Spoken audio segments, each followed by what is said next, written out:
Oi, gente. Bom dia. Eu hoje tô em tripla missão. E aí eu tô falando tanto para os irmãos da Igreja Batista em Vila Romana, quanto aos irmãos da PIB Campos dos Goitacazes. Muito bem. A PIB Campos é a minha igreja do coração, de onde eu estou sendo enviada para a PIB em Vila Romana. E hoje eu vou estar lá. Na hora que você estiver vendo isso aqui, eu vou estar lá, junto com uma turma muito legal, que é a turma da juventude, encerrando o mês dos jovens, fazendo um mutirão lá para botar a casa em ordem, né? Colocar a casa em ordem. Mas eu não deixaria nunca de atender o pedido da irmã Edmeia para terminar o mês da juventude na PIB Campos. Uma juventude que eu amo tanto, a Juve 3, uma igreja que eu amo tanto e que significa tanto para mim. E hoje nós vamos estar com a palavra e vida numa lição muito especial, que é a lição 9, que é palavras de encorajamento, de uma pessoa muito especial também, que marca a minha vida, marca a minha história, que é o pastor Marcos Lopes. Quem é pastor Marcos Lopes? É o presidente da Ordem dos Pastores Batistas do Brasil, seção fluminense. Os pastores do Rio de Janeiro são presididos pelo pastor Marcos Lopes. E que se tornou meu paizão, né? Meu mentor. E muito do que ele escreveu aqui, a gente conversa de verdade mesmo. Eu sei, é muito fácil para mim falar de quem eu conheço e saber que o que ele escreveu aqui é a vida dele mesmo. Ontem, né, no sábado, dia 29, ele fez 33 anos de ministério. E isso é muito legal, a gente acompanhar a história dele. Todo o contexto dessa lição, gente, é Josué e a sua missão de continuar o trabalho de Deus, né, sucedendo Moisés na conclusão da etapa de levar o povo de Israel até a terra prometida. E tudo isso começa com o chamamento de Josué no capítulo 1 do livro de Josué, versículos de 1 a 9, que eu vou pedir a você que você abra sua Bíblia agora para que a gente possa ler, certo? Vamos lá? Josué capítulo 1, dos versículos 1 a 9 diz assim: E sucedeu depois da morte de Moisés, servo do Senhor, que o Senhor falou a Josué, filho de Num, servo de Moisés, dizendo: Moisés, meu servo, é morto. Levanta-te, pois, agora, passa esse Jordão, tu e todo esse povo, a terra que eu dou aos filhos de Israel. Todo lugar que pisar a planta do vosso pé vos tenho dado, como eu disse a Moisés, desde o deserto e do Líbano até o grande rio, o rio Eufrates, e toda a terra dos heteus até o grande mar para o poente do sol. Será o vosso termo. Ninguém poderá resistir todos os dias da tua vida. Como fui com Moisés, assim serei contigo, não te deixarei, nem te desampararei. Esforça-te e tem bom ânimo, porque tu farás esse povo herdar a terra que jurei a seus pais que lhes daria. Então somente esforça-te e tem muito bom ânimo, para teres cuidado de fazer conforme toda a lei que meu servo Moisés te ordenou. Dela não te desvies, nem para a direita nem para a esquerda, para que prudentemente te conduzas por onde quer que andares. Não se aparte da boca o livro desta lei. Antes, medita nele de dia e de noite, para que tenhas cuidado de fazer conforme a tudo quanto nele está escrito, porque, então, farás prosperar o teu caminho e serás bem-sucedido. Não te mandei eu? Esforça-te e tem bom ânimo. Não temas e nem te espantes, porque o Senhor teu Deus é contigo, por onde quer que andares. Essa palavra nunca caiu tanto como uma luva, como tem caído para mim agora, né? Que eu estou assumindo um novo ministério. Eu quero, de antemão, deixar aqui a minha palavra de gratidão a PIB Campos, pela minha acolhida ali, pelo meu cuidado. Eu já ando com a PIB Campos durante muito tempo, né? Eu fui inserida ali por causa do ministério Nick Dash, né? Fui fazer uma palestra para o Nick Dash alguns anos atrás. Depois eu fui chamada para falar para os adolescentes, depois eu fui chamada para falar para os jovens e eu fiquei. Fui cuidada, sou parceira da juventude, estou vendo a juventude crescer, casar, ter filhos e uma nova etapa, uma nova geração chegando, e louvado seja Deus pela vida da PIB Campos, do pastor Rogério, de todos os irmãos que no último ano me receberam lá com Elias como membros, mas agora, no final, vai estar fazendo um mês agora que eu fui eleita para assumir a presidência da Vila Romana e estamos lá ajustando as coisas. Já tomei posse administrativa e estou lá sendo cuidada pelos irmãos de Vila Romana, a quem também eu dou meu bom dia, né? E hoje eu vou estar fazendo peixe para aquele povo de lá que está lá me ajudando lá, né? Palavras de encorajamento, pastor Marcos Lopes. O que a gente faz, ele pergunta, quando a missão é grande demais para a nossa capacidade? Imagina, Josué, ele acompanhou Moisés numa grande trajetória. Josué era filho de Num e ele viu uma geração inteira morrer murmurando, reclamando, e Moisés liderando esse povo murmurador, esse povo reclamão. A própria família de Moisés era contra ele, a irmã dele falava, a irmã dele ficou leprosa porque falou dele. Ele via que Deus vinha e falava com Moisés face a face. Josué com certeza presenciou várias vezes, as vezes que Moisés entrava na tenda da revelação e saía com o rosto resplandecendo, porque a glória de Deus descia em forma de nuvem ali. Então ele via tudo isso e agora ele se vê só porque Moisés morre e ele se vê com essa missão na mão.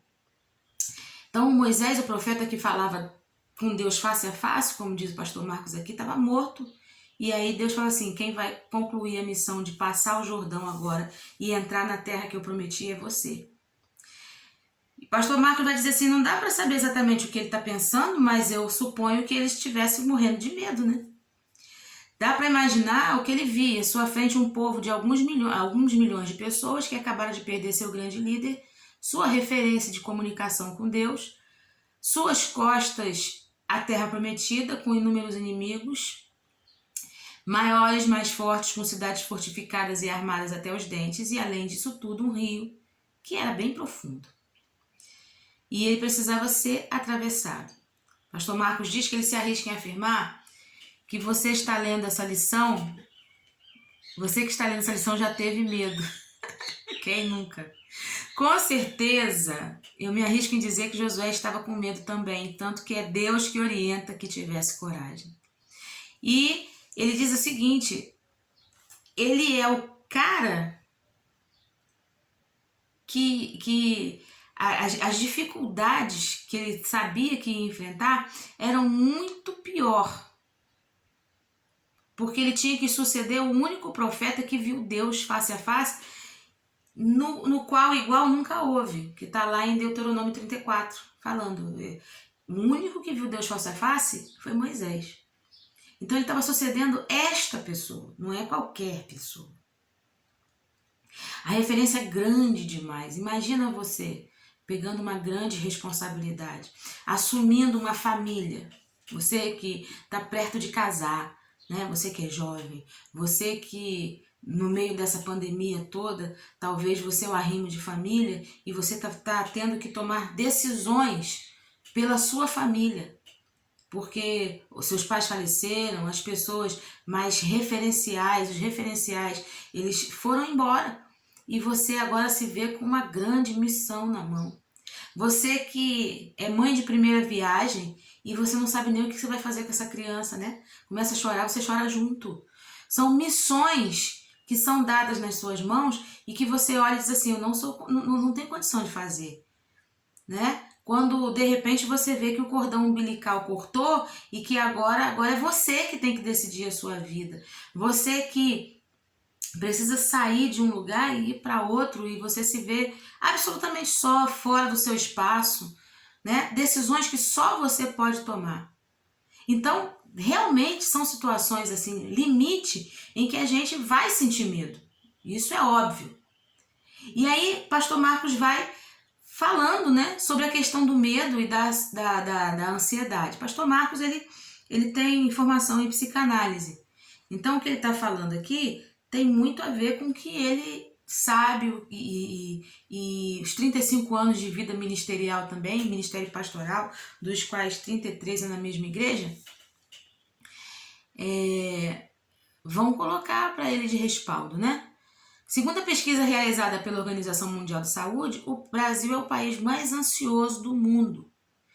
Conforme a revista Exame, em publicação do dia 5 de junho de 2019, a pesquisa aponta que 18,6 milhões de brasileiros convivem com esse transtorno, o transtorno da ansiedade.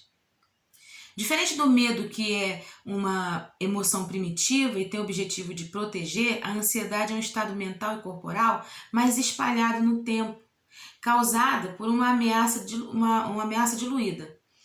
Não o desemprego, mas a possibilidade do desemprego. O que ele está falando aqui é: o medo é algo que nos é dado como segurança. Você ter medo de altura, você ter medo de cair, você ter medo de se machucar. Isso para você é segurança. A ansiedade é algo solto no tempo, né? Todos nós sabemos, por exemplo, que nós vamos morrer. Ai, meu Deus, e se eu morrer hoje? E se eu morrer amanhã? Você já fica antecipando o que pode vir a acontecer no ato da sua morte. Será que eu vou sofrer? Será que eu não vou? Será que eu vou morrer dormindo? Será que eu vou morrer, vou infartar, vou sentir dor? Enfim, né? Será que eu vou ficar desempregado? Eu estou empregado, mas eu vivo a ansiedade que um dia eu posso estar desempregado. Essa é a ansiedade. É um sofrimento precoce de um futuro que você não consegue prever, é incerto. Que pode ou não trazer um possível problema. O problema não existe, mas você já está sofrendo antecipadamente como se ele existisse. Se tivéssemos uma conversa com Josué e perguntássemos se ele sentiu medo naquele momento, provavelmente sua resposta seria afirmativa. Afinal, Josué é gente como a gente. A propósito, Neemias sentiu temor quando o rei lhe perguntou sobre o seu semblante entristecido. Gideão seguiu as orientações de Jeová e desceu ao arraial dos inimigos caso estivesse com medo. Abraão pediu que Sara mentisse sobre seu relacionamento com ele, com medo dos egípcios. E aí ele vai colocando aí as referências. Pedro mentiu. Os discípulos fugiram e provavelmente Josué também teve medo. E com certeza esse não seria o problema. Sentir medo é algo natural, é algo nosso. O real problema é a ansiedade que Josué poderia nutrir ao antecipar os problemas vindouros. E é maravilhoso saber que Deus conhece as nossas imperfeições e cuida de nós. E ele começa a pontuar como que Deus pode falar conosco através desse monólogo de Josué. Primeira coisa, se preocupe com o que você deve se preocupar. É o ponto 2 da lição. O estoicismo apresenta um princípio muito interessante. Ele diz que para você identificar aquilo que pode controlar e se concentrar, ele diz para que você identifique aquilo que você pode controlar e se concentrar apenas nisso. Numa situação adversa, com inúmeras possibilidades de desdobramento, é extremamente normal o medo tomar conta e anteciparmos as dificuldades para o presente. Diferente de Moisés, que já chegou vendo a sarça ardendo, e você vai lá falar com o faraó, Josué fez um estágio. Josué andou com Moisés, né?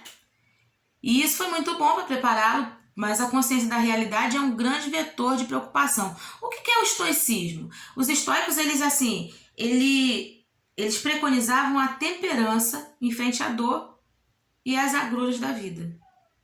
Então, era uma autoanálise e uma autodisciplina de você entender o momento que você está vivendo e você se manter temperante naquilo, mantendo o foco. Não adianta você perder o foco e perder as estribeiras. Mantenha a calma, equilíbrio, né? A busca do equilíbrio.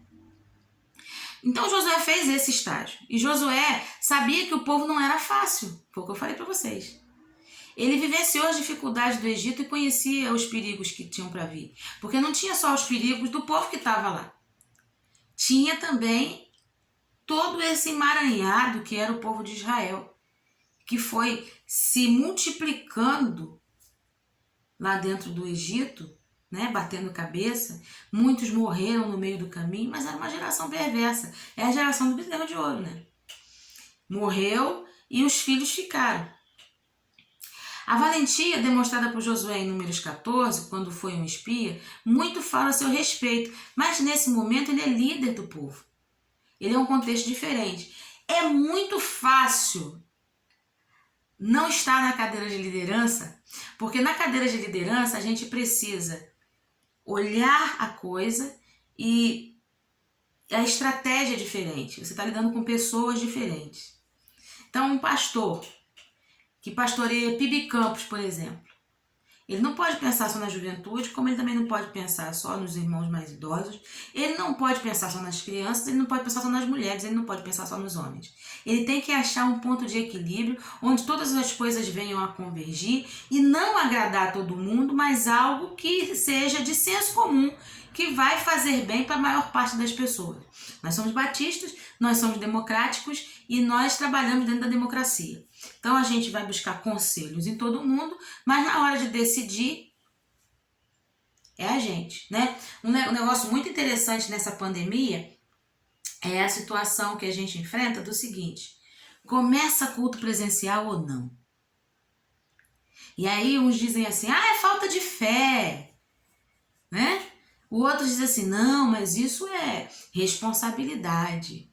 E aí vem a pergunta, se um dono de casa de festa é responsável pela casa de festa, se houver aglomeração ou se houver algum risco à vida das pessoas, administrativamente falando, burocraticamente falando, juridicamente falando, o responsável legal pela igreja é o presidente, que é o pastor.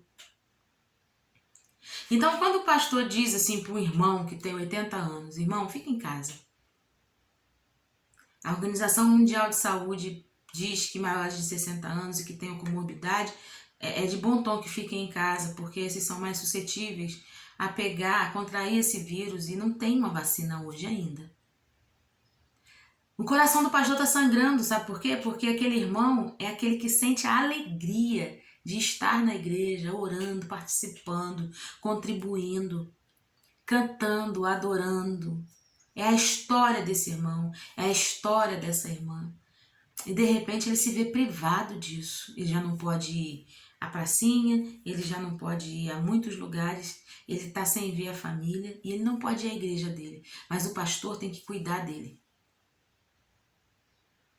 Aquela criança que vem correndo para abraçar o pastor no final do culto e que faz tão bem a gente, às vezes a gente está ali extenuado depois de uma mensagem que cansa mentalmente e esgota a gente como se a gente tivesse batido uma laje. É incrível o desgaste mental e físico em pregar um sermão. E de repente você está descendo do púlpito e vem uma criança correndo e te abraça, e você privar essa criança de estar no culto por conta de cuidar da saúde dela. Não é fácil ser liderança. O discípulo liderado, ele vai olhar e ele vai ter uma percepção, mas quando ele está na cadeira de decisão, é diferente. E era isso que Josué estava experimentando agora. A missão era maior que Josué e Deus sabia disso. Por isso ele enquadra Josué e chama a sua atenção para o que realmente ele deveria se preocupar em um mar de coisas que precisavam ou poderiam ser feitas ou que realmente ele deveria fazer.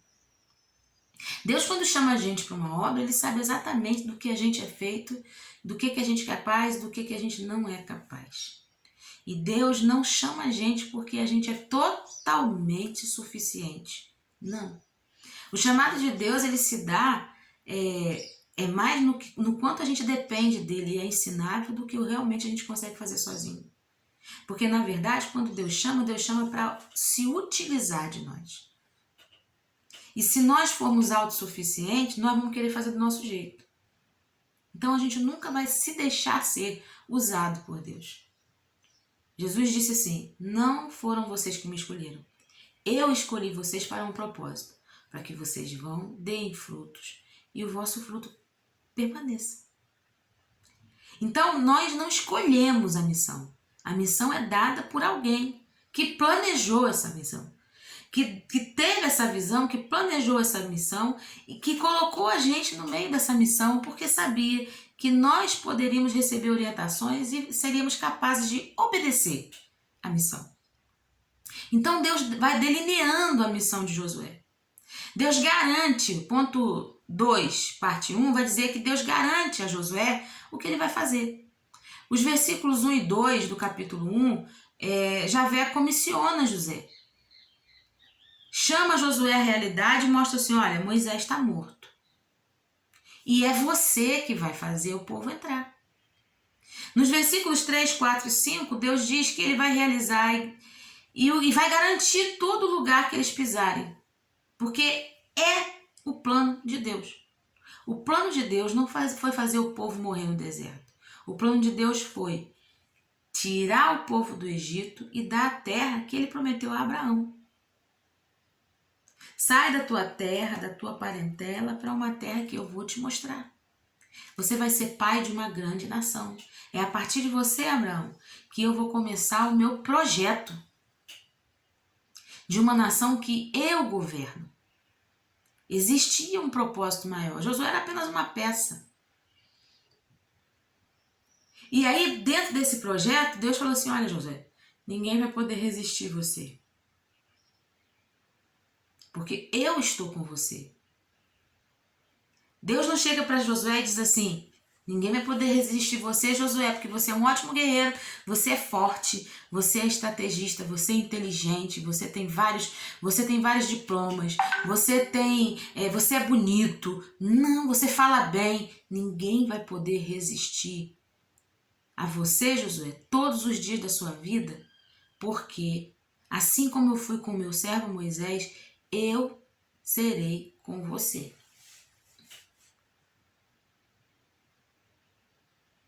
A única coisa que você precisa é se esforçar e ter bom ânimo. Deus conhecia Josué e Josué conhecia Deus. Por que Deus falaria isso para Josué? Deus sabe que algumas situações são tão adversas que a nossa fé vai cambaleando. E algumas vezes nós pensamos que até estamos sozinhos.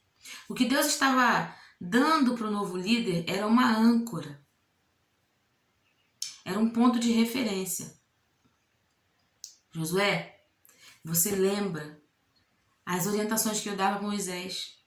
Assim como eu fui com meu servo Moisés, eu serei contigo. Ninguém vai poder te resistir todos os dias da tua vida. Josué, se você se esquecer de tudo ou perder tudo, se agarre ao que eu disse, confiando na minha promessa. Existia uma promessa e era nessa âncora. O que eu estou fazendo aqui? Juve 3, irmãos de Vila Romana, o que nós estamos fazendo aqui? Deus nos chamou para quê? Estamos dentro de um propósito maior. A promessa é dele. E se ele prometeu, ele é fiel para cumprir a promessa. E se nós fomos chamados para essa promessa ser cumprida, se nós focarmos na promessa, nós vamos obedecer o que ele falar e seremos bem-sucedidos. Deus mostra para Josué, no ponto 2.2, que a postura de Josué seria uma postura de coragem. Olha, não se apavore e não se desanime. Em outras palavras, se você tiver medo, não tem problema. Mas se dispõe a fazer o que eu mandei. Tá com medo? Não faz o que você tá achando que é para fazer, faz o que Deus mandou. Eu me lembro uma vez que a minha filha, ela teve uma criação muito rígida vinda da minha parte. E criança é um negócio bem interessante, né? Na igreja, às vezes, tem as crianças que gostam de bater. E outras que não aprenderam a bater. Minha filha não aprendeu a bater. Mas tinha uma menininha que estava sempre batendo nela. Coisa de 2, 3 anos de idade. E eu falei para ela assim, Débora, quando a menina vir te bater, você se defende. E ela ficou assim olhando pra mim, porque ela sabia que eu não queria que ela batesse em ninguém. Mas eu falei, você se defende. Porque quando a criança vê você defendendo, ela não vai bater mais em você. Mas você não deixa ela bater mais em você. E aí tá brincando, a gente brincando, e daqui a pouco a gente vê as crianças vindo e a outra menininha chorando, porque ela se assustou. Porque quando ela foi bater na Débora, a Débora reagiu. Só que a Débora reagiu e a menina começou a chorar, a Débora ficou olhando pra mim, né? Do tipo assim, foi você que mandou. Foi você que mandou. Aí a mãe falou assim, elas brigaram, a menina, né, veio chorando porque ela bateu, né? Eu falei assim, é assim mesmo. Outro dia ela que estava chorando porque a sua menina bateu nela. Ninguém vai bater mais em ninguém, né? Porque coleguinha não pode brigar, não é assim? Nunca mais a menina bateu na Débora. Ela fez o que eu mandei. Não pode, não deve, não faça. Sentiu medo? Obedece. Ela tá se garantindo em quem? Em mim. Aí foi engraçado, porque quando a menina começou a chorar, ela falou assim, a minha mãe vai brigar comigo, né? Aí ela ficou olhando pra mim. Tipo assim, lembra que foi a senhora que prometeu? Coisa de criança. Mas é desse jeito. Josué, ele precisava lembrar do que foi mandado. Quem é que não sente medo? Pastor Marcos vai dizer que geralmente faz confusão com o significado da palavra coragem. Achamos que é uma qualidade de alguém que não sente medo. E isso é um equívoco muito grande. O medo é uma emoção primitiva e fundamental para nossa proteção e preservação. Quem não sente medo, na verdade, é irresponsável ou inconsequente. De certa forma, é o medo que nos mantém diligentes, põe limite na gente. E a coragem, antes disso, é o que nos mantém ativos, mesmo com medo. Sendo assim, coragem é o que nos faz agir, mesmo estando com medo. O que Deus está falando para Josué é: não deixe o medo paralisar você. Eu já disse o que eu vou fazer. Depois de direcionar Josué para a missão dada e dizer o que ele ia fazer, mostrando para Josué qual deveria ser a sua postura, Deus mostra agora o que Josué deveria realmente fazer. E que nos versículos 7 e 8 vai dizer para Josué: não se aparte do livro da lei, nem para a direita, nem para a esquerda. Em outras palavras, é como se Deus dissesse: Josué, eu sei que você deve estar muito preocupado com como as coisas devem ser feitas, as estratégias que você vai usar, enfim. O que eu quero mesmo é que você não se perca, é simples. Se mantenha firme naquilo que você tem certeza que é a coisa certa. E como você vai saber a coisa certa? Observando a minha lei. Escondi a sua palavra no meu coração para não pecar contra ti. Tenha coragem, inclusive, para assumir essa posição. Às vezes, irmãos, a coisa certa não é bem vista, não. Nem tudo que dá certo, tá certo. E às vezes você tem que ter muita coragem para remar contra a maré. Você tem que ter muita coragem para se posicionar quando está todo mundo indo para um lado e você vem na contramão. Quando você tem que se posicionar dizendo não e você tem que pagar o preço de dizer o não porque você sabe que o que você está fazendo é a coisa certa.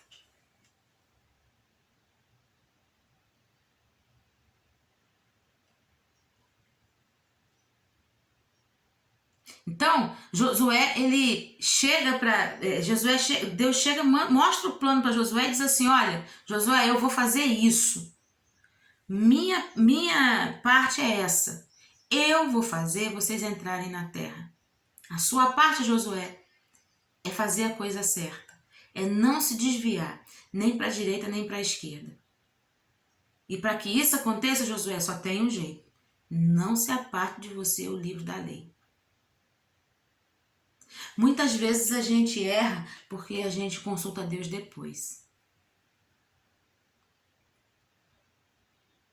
Muitas vezes a gente erra porque a gente às vezes é levado para o emocionalismo. Palavras de efeito, frases de efeito e esquece do básico. Obedecer é melhor do que sacrificar. É preciso ter coragem para fazer a coisa certa.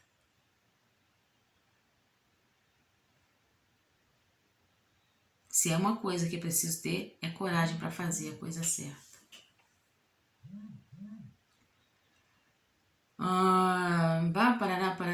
Parará.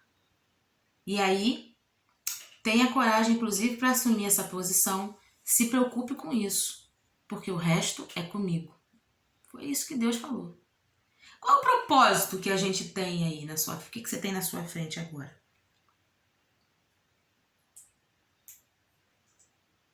É uma pausa que a gente precisa fazer agora. Eu queria agora estar ao vivão mesmo, para poder ver os comentários, né? Mas veja bem, presta bem atenção. O que você tem à sua frente? O que é mais fácil? E o que é o certo? Faça o certo. Não vai pelo caminho mais fácil. Não busque atalho. Faça o certo.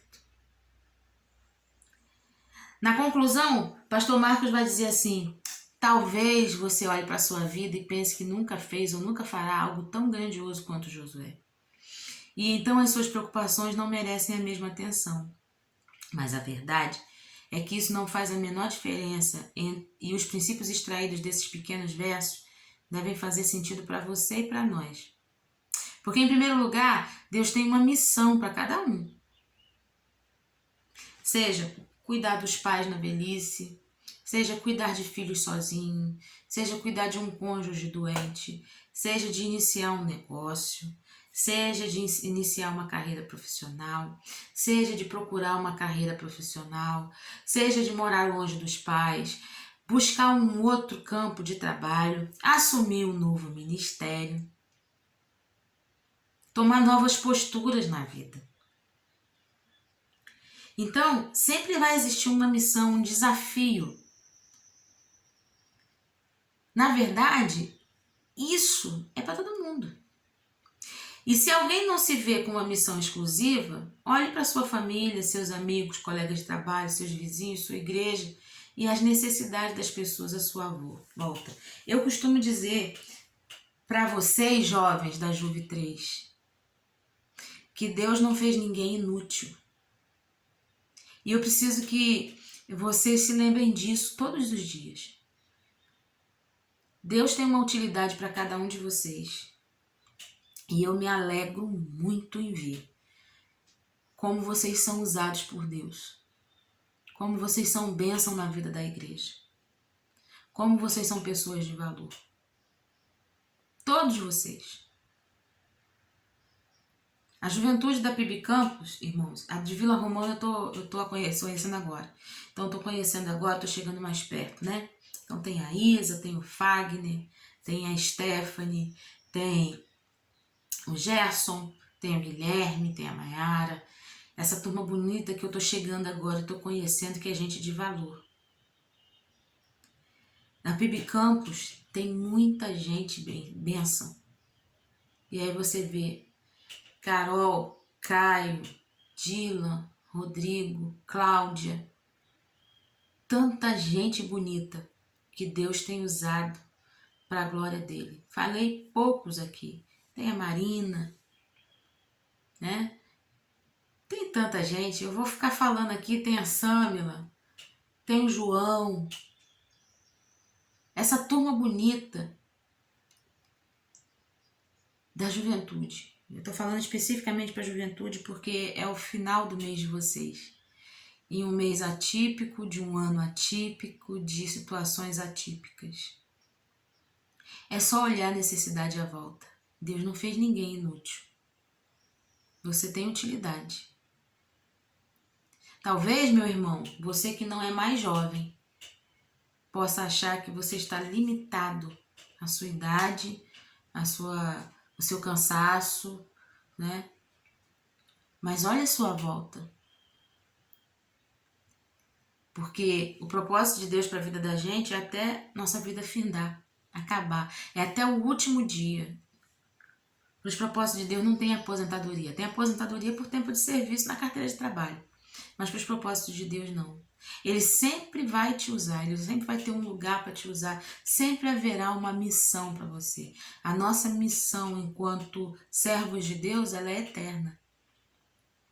Quando Deus chama e nós atendemos o chamado de Deus, nós temos uma eternidade para servi-lo. Quer na vida, quer na morte, nós vamos servir ao Senhor. Deus tem uma missão para nós. Há pessoas precisando de cuidados, há pessoas precisando ser evangelizadas, há pessoas precisando ser alimentadas, há pessoas precisando ser salvas, porque Deus amou o mundo de tal maneira que deu seu Filho unigênito, para que todo aquele que nele crê não pereça, mas tenha vida eterna. Isso é muito sério. Porque a missão da igreja é ir, pregar o evangelho a toda criatura, de todas as formas. Pregar amando, pregar cuidando, pregar alimentando, de todas as formas. Há pessoas que estão sob a sua responsabilidade para cuidar. Seja um filho, seja pai, seja irmão, seja marido, seja esposa, seja amigo.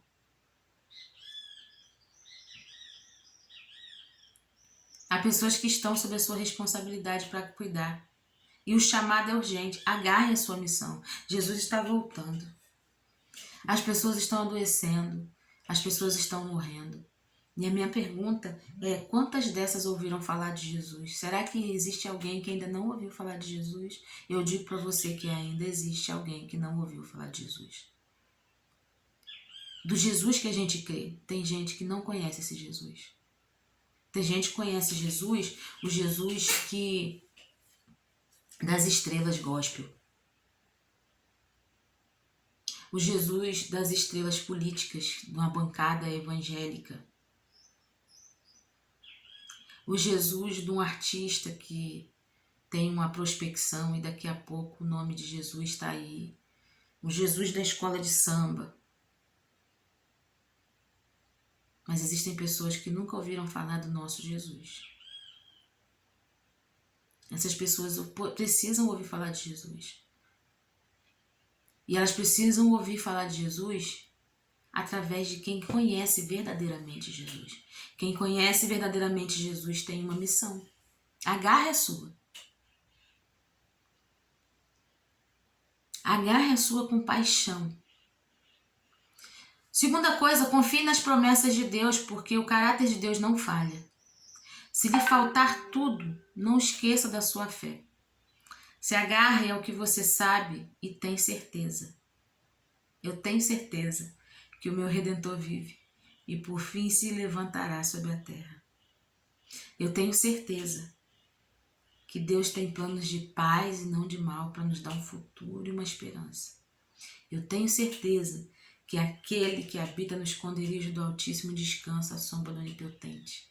Eu tenho certeza que não há condenação nenhuma contra os filhos de Deus, porque Deus os justifica através de Cristo Jesus. Eu tenho certeza que aquele que está em Cristo é nova criatura, as coisas velhas se passaram, eis que tudo se fez novo.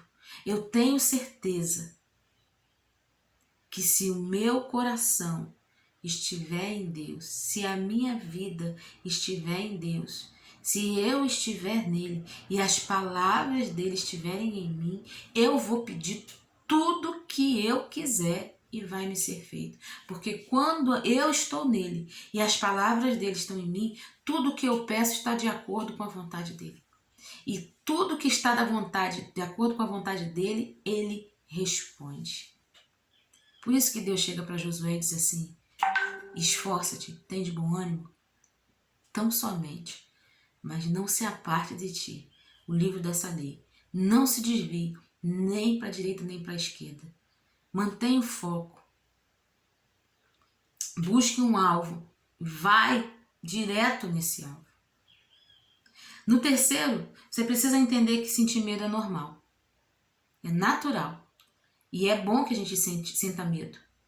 É bom que a gente se veja no lugar de que a gente não é suficiente. Porque aí a gente depende de Deus. Agora, o medo extremo, ansiedade interminável, esse não é saudável não, porque paralisa. Seja corajoso e aprenda a agir mesmo com medo. Quarto, concentre-se no básico. Lembre dos estoicos. Não perca o foco. Se prenda à palavra de Deus. Na palavra de Deus é que está a direção de que você deve seguir. Procure fazer tudo o que ela orienta e medite nela continuamente. Lembre do Salmo 1, bem-aventurado é o varão, que não anda segundo o conselho dos ímpios, não se detém no caminho dos pecadores, não se assenta à sombra dos escarnecedores, antes tem o seu prazer na lei do Senhor, e nela medita de dia e de noite. Ele diz que essas pessoas serão como árvores plantadas junto a ribeiro de água, que no seu devido tempo dá o seu fruto. Ele diz que os ímpios, aqueles que cometem a impiedade, aqueles que não estão fazendo o que ele manda, são como a palha que o vento espalha.